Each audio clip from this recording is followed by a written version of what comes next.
You're listening to the UnSafe Bible with Pastor Ken Brown.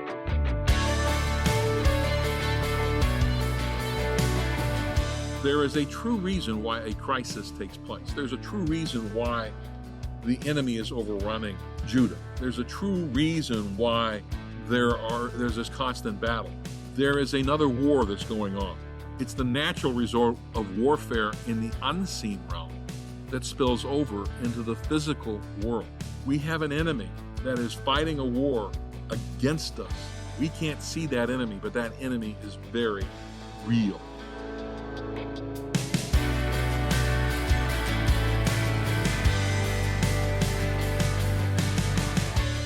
Have you ever heard the term spiritual warfare? It's not some mythological term. It's actually a very real and scary war that is being fought that we can't even see. God and Satan are constantly at battle behind the scenes. They're playing tug of war with our hearts. When God is pulling hard at your heart, Satan is pulling the opposite direction.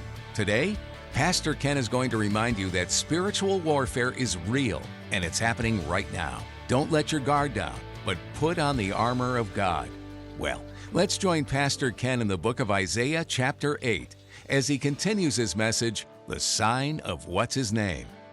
Verses 7 and 8. This is the Lord now talking through Isaiah, saying this is what's going to come next. Now therefore, behold, the Lord is about to bring on them, in other words, Judah, and those who are rejecting the gentle waters, the strong and abundant waters of the Euphrates, even the king of Assyria and all his glory. And it'll rise up over all its channels and go over all its banks, and then it'll sweep on into Judah. It'll overflow and pass through. It'll reach even to the neck, and the spread of its wings will fill the breadth of your land, O Emmanuel. The contrast to the waters of Shiloah are the raging waters of the Euphrates River. As the snow would melt in Turkey each spring, the waters would rise, and it floods the area of Assyria, especially up towards Nineveh, which is closer to the mountains than down towards where Babylon is. This is symbolic of the unpredictable nature of the Assyrian king. He was pretty mercurial, and which shows up in his documents. These raging floodwaters, the Assyrian army is what we're seeing here, is going to sweep down onto the northern kingdom as well as onto Damascus. We'll see that. The flood will sweep both away, but it won't stop there. The Assyrians will then continue on into Judah, which they did in 701 BC. The picture in verse 8 is not a good one for Judah or for Ahaz, who never repented of any of his actions. Hezekiah is the one who's going to have to be dealing with this, his son. Verse 8, talking about the waters of the Euphrates, the Assyrian army. It'll sweep on into Judah, it'll overflow and pass through and reach even to the neck, talking to like a jug, and it's going all the way up to the neck of the jug. It's not over the top yet, but right up to it. Spread of its wings will fill the breadth of your land, O Emmanuel. Assyria is going to cover Judah, almost all of it. Judah is almost going to be completely conquered, but not quite drowned. Isaiah changed figures of speech and pictured Assyria as a giant bird who is literally covering the land, ready to devour it. Now, notice who the message about what's going to happen to Judah was given to. Emmanuel, God with us. Amid the doom being pronounced, there is hope because God is still in control. Now, we'll cover this when we get to Hezekiah and what God does when the Assyrian army shows up outside the gates of Jerusalem and how he solves the problem of the Assyrian army. God does it himself, and he's giving advanced information about how he's going to do it here in Isaiah 8.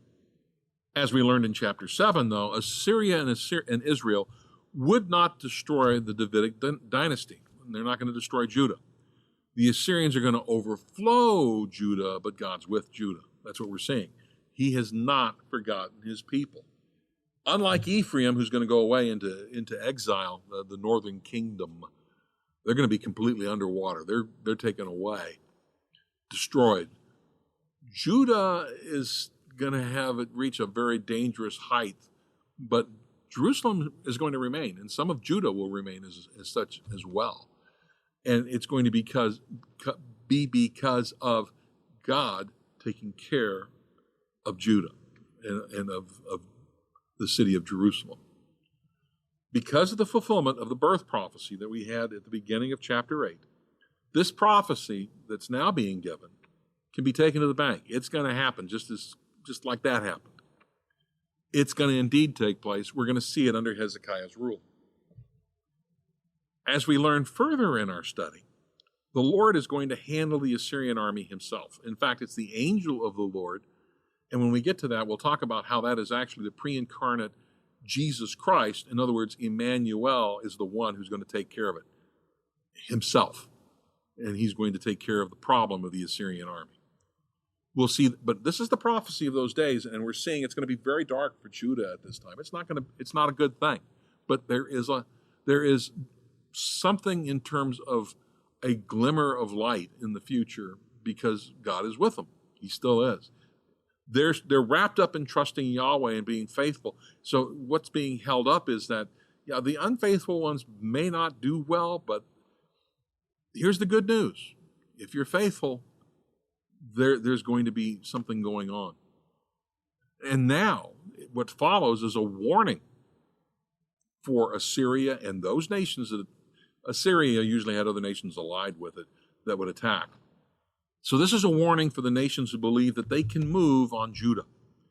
Now, God's with them. And just think, if Ahaz had remained faithful, he'd be the one saying this in verse 9 and 10. Be broken, O peoples, and be shattered, and give ear, all remote places of the earth. Gird yourselves, yet be shattered. Gird yourselves, yet be shattered. Devise a plan, but it'll be thwarted. State a proposal, but it will not stand, for God is with us. Now, verse 9 actually begins with a series of commands. There's 7 commands in verse 9. Yahweh is coming to the nations, and he's commanding these things about the nations that are coming up against Judah, those who have come up against the land of Emmanuel. He tells the surrounding nations, basically, paraphrasing the 7 commands, bring it. Judah indeed is going to be flooded, but Yahweh will preserve Judah. There'll be a remnant, and those nations who assume too much will be shattered. Now, the verses talk about peoples, it talks about distant places of the earth, and it uses plural verbs. They're preparing for war. They're going to lose because God's with us. Again, the Assyrian army, when they attack, it's the Assyrians, but with them are Scythians and others that they have as working with them and attacking at the same time. These 7 commands are to those who would attack Judah. It's a message to Assyria is what it is. The first command is be broken. And it actually has 2 meanings. The Hebrew word for this, or root for this imperative, it means either to break or to unite. And it could go either way. The word is rau, or ru. So depending upon how you translate it, the command is unite or band together or be broken. So you're either uniting and then going to get shattered, or you're already broken and you're getting shattered, but it's still not a good thing either way. So either way, the next command is you're going to be shattered, or the word is actually filled with terror. So however you look at that first word, it doesn't really matter that much. So here are the commands of verse 9. Be broken or united. Be shattered or terrorized. Listen closely. Prepare yourselves for battle, yet be filled with terror. Prepare yourself for battle, yet be shattered or filled with terror. That's not a promising picture for anybody who's coming to attack Judah, is it? This is actually going to happen in a few years under King Hezekiah, when God miraculously takes care of the Assyrian army. In verse 10, the commands continue. We see the command, make a plan, threaten, and state something. Now, when they attack, they actually threaten Hezekiah. They send him a letter, and Hezekiah goes to the Lord and shows it to the Lord, and the Lord tells Hezekiah, don't worry about it. I got these guys. I'm going to take care of it. So they actually will do this. But for each of these commands, Yahweh has a response already written down in verse 10. So make a plan. Yahweh says, but it's going to be frustrated and destroyed. Threaten, state something, but it's not going to happen. And if we fast forward to the time of Hezekiah, and we'll cover it when we get there, it just won't happen. God's describing in detail ahead of time what's going to happen under the rule of Hezekiah. Prophetic statements of actions that Assyria is going to attempt in the near future, but Yahweh is going to thwart them all. He's going to take care of the problem. When he says take counsel together, he's literally saying plan a plan or speak a speech. Okay, that's what he's saying. And it's almost in mocking or sarcasm, the way that it's put together in Hebrew right there. So literally, if you're looking at it in verse 10, it says, plan a plan, speak a speech, but it's not going to happen. It's not going to stand. He's being sarcastic, and the Lord's being sarcastic here. The last statement of verse 10 summarizes it all. The reason why, even though commanded by God to do all these things, the enemy's going to fail. The reason why they're going to fail is because God is with us. That's the word Emmanuel again. It's going to fail because of him. It's going to fail because the Lord is with Judah.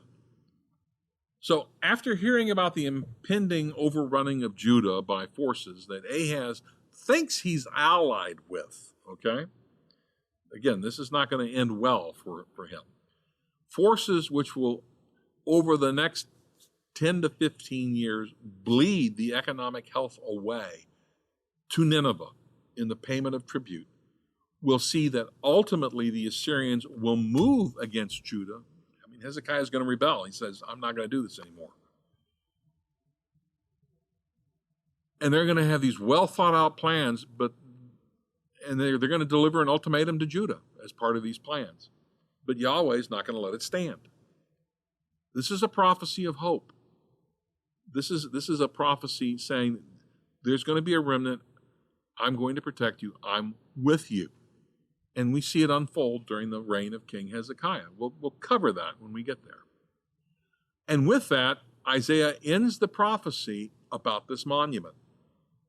With all that's happening, or about to happen in Judah geopolitically, there's going to be a temptation to not look to the Lord, but to rely on conventional wisdom, which is what the people are going to try and do. It's the same as with all crises throughout history.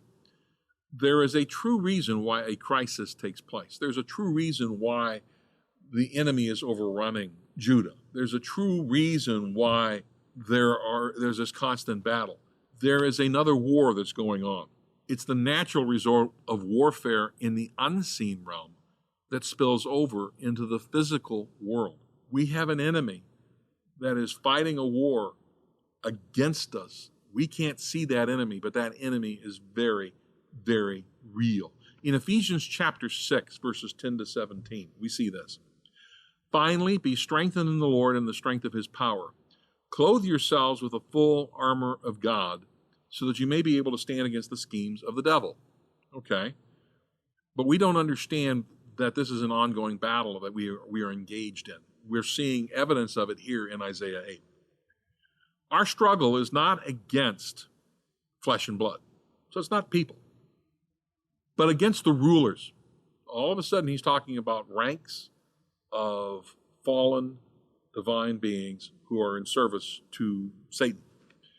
Against rulers, against the powers, against the world rulers of this darkness, against the spiritual forces of evil in the heavens. For this reason, take up the full armor of God so that you may be able to stand your ground on the evil day. And having done everything, to stand. That's where our faith is. That's where our heart is. The Lord has already given us everything we need to defeat the enemy. All we have to do is put on the armor and follow him. That's all we got to do. Stand firm by fastening the belt of truth around your waist, putting on the breastplate of righteousness, by fitting your feet with the preparation that comes from the good news of peace. In all of this, by taking up the shield of faith with which you can extinguish all the flaming arrows of the evil one, and take the helmet of salvation and the sword of the Spirit, which is the Word of God. We have to know what this book has in it, which means you got to memorize it. You got to meditate on it. You got to spend time in it. You've got to talk through it. You've got to repeat it to yourself. Pastor Dan's been talking about that. You've got to repeat it to yourself and repeat it to yourself over and over and over again as you meditate on what God's Word is. And by doing that, you begin to increase in faith. King Ahaz embraced child sacrifice. And that took place in the Valley of Hinnom, okay? The Valley of Hinnom is right next to Mount Zion. It's right there where the presence of Yahweh was. So here's the presence of Yahweh. You see the cloud by day and the fire by night. That's there. And they're sacrificing babies in the shadow of it, just down the hill. And get this, Ahaz has also placed worship paraphernalia and an altar to a false god in the confines of the temple. He hasn't gone into the holy place of the Holy of Holies, but he's placed it right in front. He has committed an act of treason against Yahweh, and he never repents of this act of treason. What he has done is provided a spiritual level invitation to the powers of darkness to come in and make a home in the place that Yahweh said was his. Yahweh is in Mount Zion. Yahweh is in the Holy of Holies, but just outside the door, Ahaz invited the fallen ones to come. It's the same as someone today dabbling in the occult. When you do that, you're issuing an invitation to a group of powers that you really don't want to have anything to do with. For the Christian, we're not supposed to dabble in it. We're not supposed to take part in it. We're not supposed to have anything to do with it. We shouldn't care what our sign is. We shouldn't be involved in that at all. But by virtue of what he did, what Ahaz did, he has played directly into something that Isaiah talks about in chapter 14. He plays right into one of the I wills that has been stated by the divine rebel, Satan, in Isaiah 14:14, where he says, I will ascend above the heights of the clouds. I will make myself like the Most High. Well, right now, he's been invited to come in just outside the holy place. That's where he is. The altar is there. The invitation, thanks to Ahaz, has taken place. And this spiritual warfare is getting very, very real. Those who follow him, those who follow Yahweh, who follow God, need to have his mind, his worldview, not the worldview of those who are following the other side. That's hard for us even today.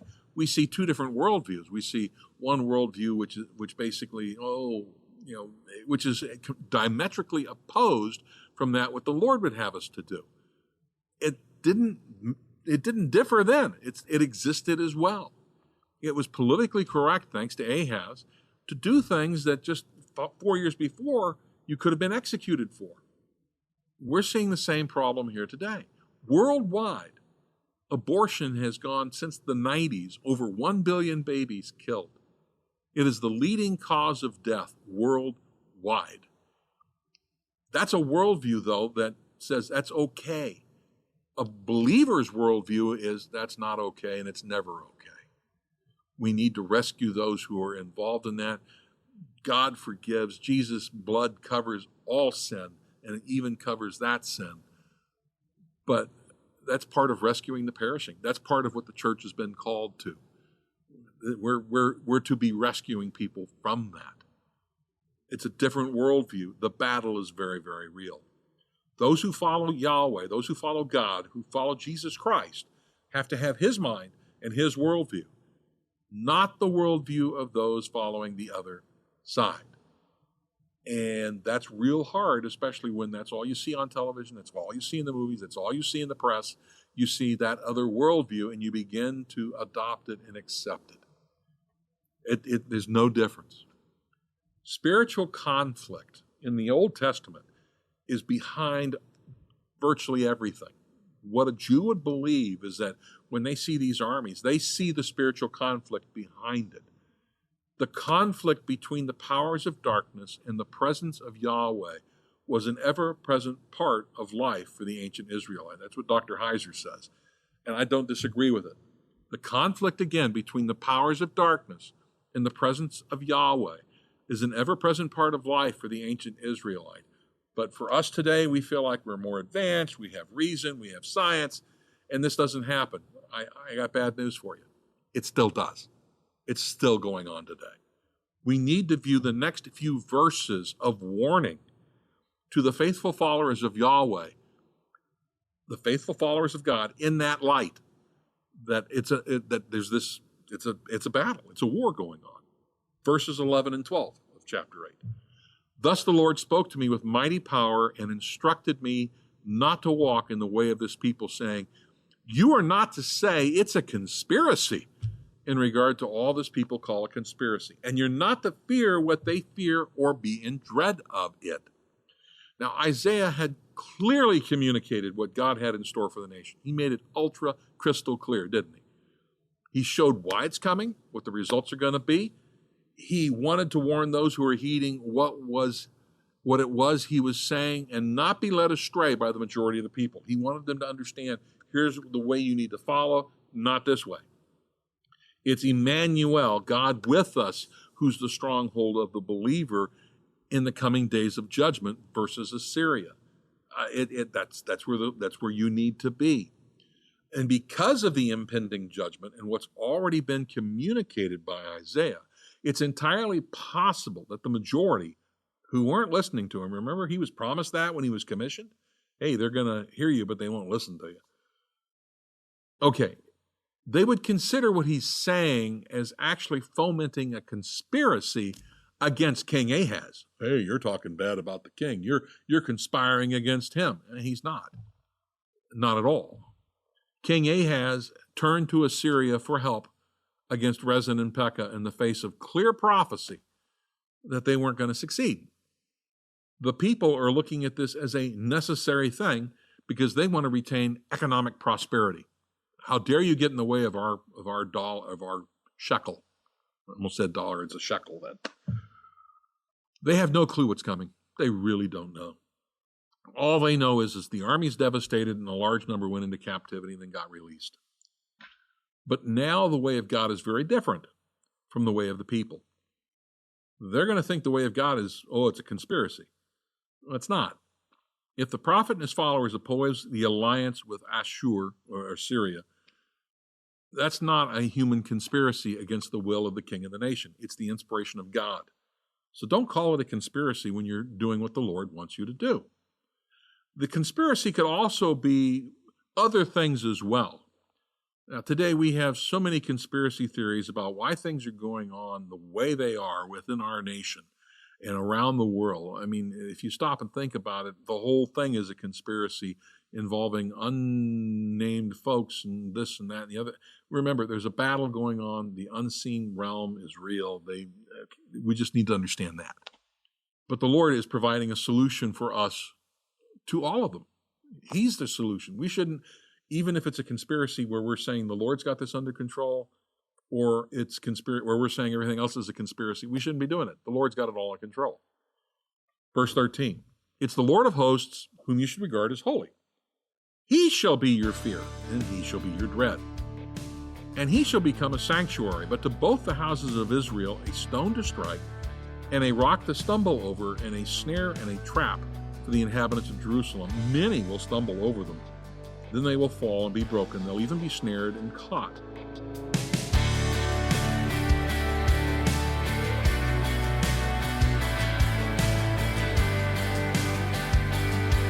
The voice you just heard is that of Pastor Ken here on the UnSafe Bible, as he's making his way through an Old Testament book of Isaiah. This is one of many teachings in this book, and we trust that the words of Isaiah will encourage you in your own walk of faith. Are you new to hearing the Word of God? Are you still trying to figure out this whole Jesus thing? You know what? That's okay. We all begin somewhere. Are you listening closely? Begin now. We're here for you and would like nothing better than to connect with you. Pretty pleased with a cherry on top to go to our website? All right, it's the unsafebible.com. And click on the Connect tab. Then click on the Connect card. There you'll find a form to fill out. This allows us to get in touch with you. We honestly look forward to speaking with you. If this feels a little overwhelming, we understand. Why not come see firsthand what we're all about? We'd love to have you at one of our services. All information can be found at the unsafebible.com. While you're there, be sure to look around. You can learn more about us and what we believe. Or follow us on Facebook, Twitter, and YouTube. There's also an archive of messages easily organized so that you can find whatever interests you rather quickly. Don't be shy. Stay a while and soak in God's Word. When you're done listening, would you prayerfully consider donating to this ministry? If so, just locate the Give tab to get started. Thank you so much for your support. Our time is about up for today, but we hope you make plans to join us again here on the UnSafe Bible.